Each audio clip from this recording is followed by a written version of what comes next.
Someone is reading this sentence right now, and somewhere inside them, in a part of the brain that developed long before language, before writing, before cities, something is always asking the same question.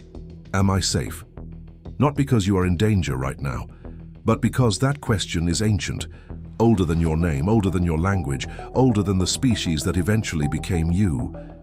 The fear of another human being is not something civilization invented.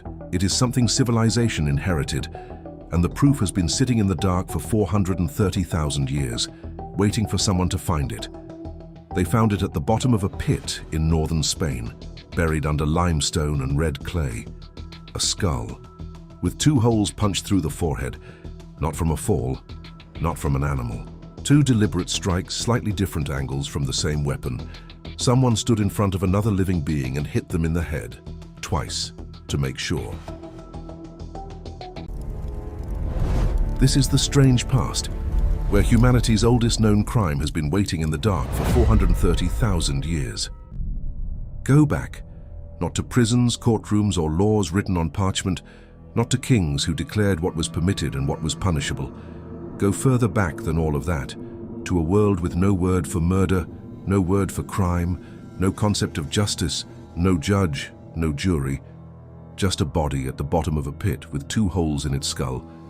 And the question that has kept scientists awake for decades: who did this and why? The cave that holds the oldest known act of deliberate violence against another human being is called Sima de los Huesos.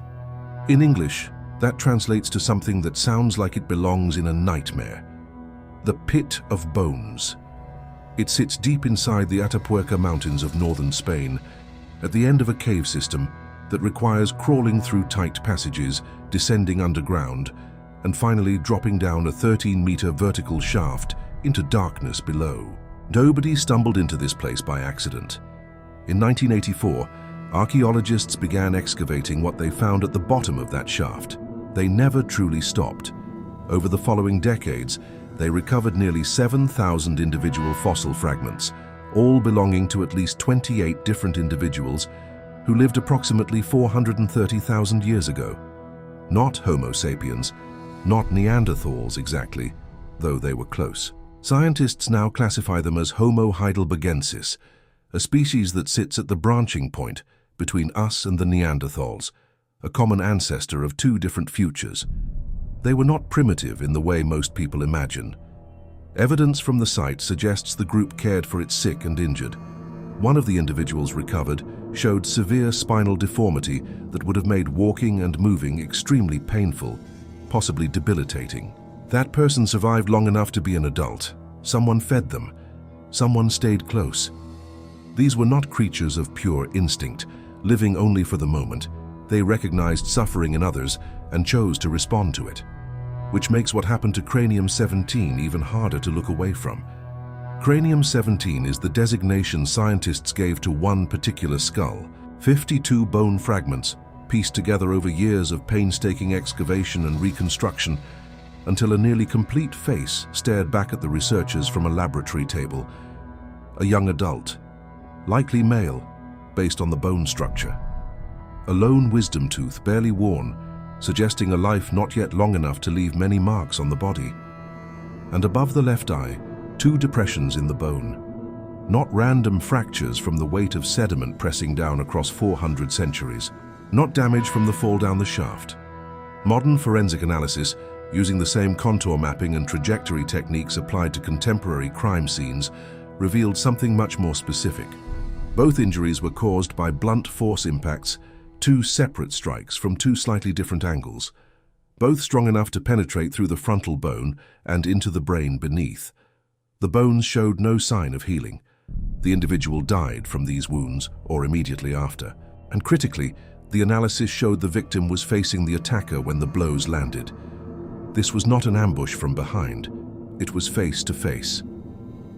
Think about what that means. 430,000 years ago, 2 beings of the same species stood close enough to see each other's eyes. And one of them did not walk away. The researchers who published the study in PLOS 1 in 2015 called it what it was: the earliest known evidence of lethal interpersonal violence in the hominin fossil record. the oldest cold case in history. But here is the question that the forensic analysis cannot answer, the one that haunts this discovery more than the wounds themselves. How did the body get there? The only way into the pit of bones is through that 13-meter vertical drop. The body did not walk in. It did not fall in by accident, at least not without help. The researchers concluded that other members of the group carried the body to the edge of the shaft and dropped it down deliberately. Maybe as an act of disposal, maybe as the earliest known form of burial ritual, a place chosen to put the dead. So the same group that produced a killer also produced people who cared enough about the dead to bring them somewhere specific. Violence and tenderness, living inside the same social group 430,000 years ago. If you imagined ancient humans as purely brutal, purely instinctive, purely driven by survival at any cost, this site makes that impossible. If you imagined them as peaceful and harmonious until civilization taught them cruelty, this site makes that impossible too. The truth, as it always is, refuses to be simple. But there is something else here that most people never hear about, something that pushes this story from disturbing into something far stranger. If you're enjoying this journey, leave a like.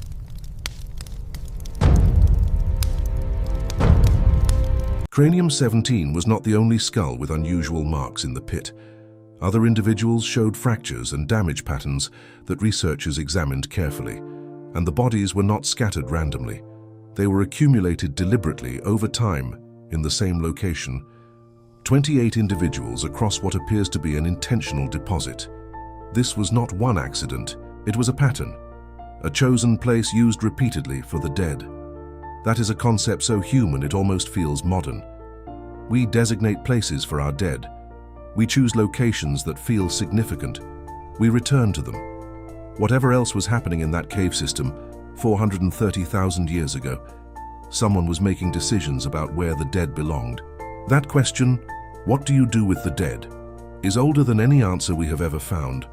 And 300,000 years later, in a cave in what is now Croatia, another group of humans was still asking it, still answering it in ways that even today we cannot fully interpret. Krapina Cave. Inside it, archaeologists have recovered the remains of more than 80 individual Neanderthals. Men, women, and children of various ages, accumulated across what scientists estimate to be around 10,000 years of repeated use. And the bones tell a story that has divided researchers for over a century. Many of the remains show cut marks, the kind made by stone tools deliberately with intention. Bones that were split open in ways consistent with extracting the marrow inside. Fragments that show signs of being processed, the same way animal bones at the site were processed. When the site was first excavated by Croatian paleontologist Dragutin Gorjanović Kramberger in 1899, the immediate conclusion was stark. Cannibalism. Neanderthals eating each other. And for decades, that interpretation dominated. Then someone looked at the evidence more carefully and realized it could mean something else entirely, something that, in its own way, is even harder to process. Our separate and careful reanalysis of the Krapina bones raised a serious challenge to the cannibalism interpretation. Some researchers argued that the cut marks were not evidence of flesh being removed for consumption. They were evidence of defleshing for burial. In certain ancient cultures, the removal of flesh from bones before final burial was a mortuary practice, not eating, preparing, honoring the dead in the only way the living knew how. The debate at Krapina has never been fully resolved. The marks are real, what they meant is still contested, and that unresolved tension is itself a remarkable thing. The fact that we cannot tell, from the physical evidence alone, whether these Neanderthals were cannibalizing each other or carefully preparing their dead for burial says something important. It says that neither behavior, neither the consumption of the dead nor the ritualistic care of their remains, is beyond the reach of a species without written language, without cities, without anything we would recognize as civilization. Both of those things, the darkness and the tenderness, were already possible. They were already present.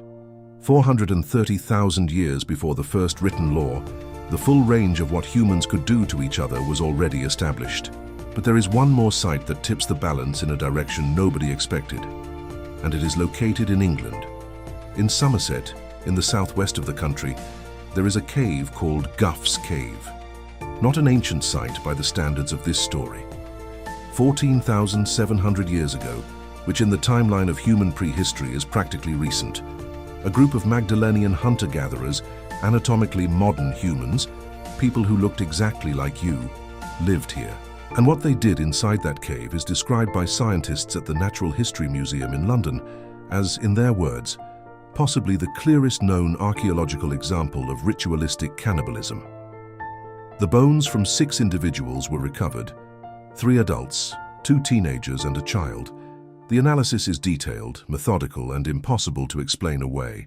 Long bones and ribs were cracked open in a specific pattern, consistent with marrow extraction. The soft tissue, the meat, was removed using stone tools in ways that left characteristic cut marks.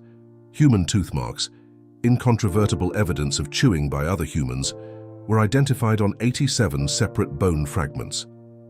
But that is not the strange part. The strange part is what they did with the skulls. 3 human skulls were deliberately modified. The face was removed. The base of the skull was carefully taken away. The cranial vault, the top of the skull, was shaped and smoothed into cups, bowls, containers. And the crucial detail that shifts this from nutrition into something else entirely is the time and care involved. As Dr. Sylvia Bello of the Natural History Museum noted, it would have been far faster and easier to simply smash the skull to access the brain inside. Instead, someone spent significant time and effort creating something. A vessel made from a human head, deliberately, carefully, with apparent purpose beyond just getting to the food. The site also contained something even harder to categorize, a human forearm bone engraved after the meat had been removed. Not a tool, not a weapon. Something marked deliberately with a pattern after the flesh was already gone. An engraved bone from a person who had already been eaten. There does not appear to be any sign of violence on the bones prior to death. These people were not killed in conflict, at least not in a way that left marks on their skeletons. Which leads to a conclusion that is, somehow, more disturbing than anything that came before it. The people whose skulls were shaped into cups were not enemies. They may have been family, people who were known, people who were, in some sense, loved. Which means whatever happened in that cave was not violence against strangers. It was something done to people you recognized, something chosen. Which leads to a question that the physical evidence cannot answer, but refuses to stop asking. What were the skull cups for? What happened inside that cave in the firelight 14,700 years ago with a bowl made from someone's skull held in someone's hands? Was it grief? Was it power? Was it an attempt to keep something of the dead close? The same practice, in different forms, has been documented among the Vikings, the Scythians, and multiple other cultures across human history. Humans turning the skulls of the dead into objects of ritual significance is not an isolated aberration. It appears to be a recurring human impulse across enormous stretches of time and geography, which tells you something about what these early crimes, if we can even call them that, actually were. They were not random. They were not purely impulsive. They were embedded in systems of meaning that the people involved understood, even if we never fully will. The oldest murder in the archaeological record was not the act of a mindless animal. It required planning, presence, confrontation, and apparently afterward, a decision about where to put the body. The cannibalism at Gough's Cave was not starvation. There was abundant animal meat at the site. Whatever was happening with those skulls was cultural, chosen, repeated. Even the unresolved question of Krapina, whether those Neanderthals were eating each other or burying each other with great care, points in the same direction. Both possibilities require intention. Both require meaning. Both require a mind capable of deciding that the dead matter. That is the thing that stays with you after you follow this trail of evidence across 430,000 years. Not the violence, not the darkness. The fact that even the darkest behaviors we can identify in the prehistoric record were accompanied by something that looks unmistakably like meaning. Deliberate choices made about the dead. Patterns followed, rituals practiced, objects created, We tend to imagine that our ancestors simply survived. That meaning, ritual, and the complex weight of what it means to lose someone came later, with agriculture, with cities, with the writing of laws. The Pit of Bones says otherwise, Krapina says otherwise, Gough's Cave says otherwise. Long before the first city, long before the first written word, the humans and near-humans who walked this planet were already wrestling with the same impossible question that every generation since has faced. What do we do with the dead? And sometimes, in ways that are hard to look at directly, the answer was brutal, but it was never meaningless. It was never empty. Even in the oldest act of violence we have ever found, someone made a choice about where the body should go. Cranium 17 was carried to the edge of a 13-meter shaft and dropped into darkness. Not abandoned where he fell, not left for the animals, brought somewhere by whoever was left. Maybe by the same hands that killed him, maybe by the hands that had fed him and stayed close and knew his face. We will never know which, and that uncertainty, that single unresolvable question at the heart of the oldest cold case in history, is not a failure of the evidence. It is the evidence. It is proof that the people who stood at the edge of that pit 430,000 years ago were carrying something that no bone can hold. Something we still carry. That choice, that deliberate act of deciding that even the dead deserve a place, is not so far from what you would do. Not so far at all. If this changed the way you think about where human darkness really comes from, leave a like to support the video. And subscribe to The Strange Past to discover more strange and forgotten stories from human history. Because our past was far stranger and far more human than we ever imagined.